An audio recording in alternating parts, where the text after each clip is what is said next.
Mercedes-AMG Bussink GT R SpeedLegend. 1 out of 5 in the entire world.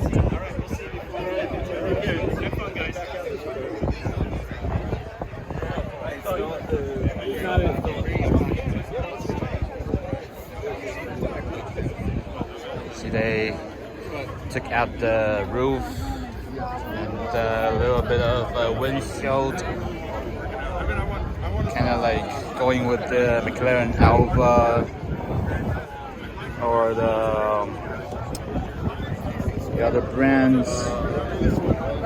Tribute to the Stirling Moss.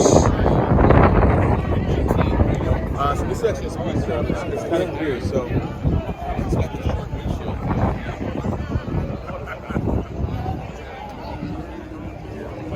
This is the part after my this part is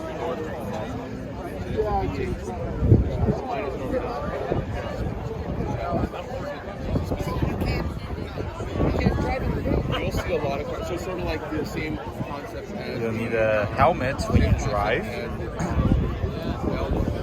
Okay. So there'll be a few of these are like this style. Cars like that they actually sell stars. Set up What do you guys think about this car?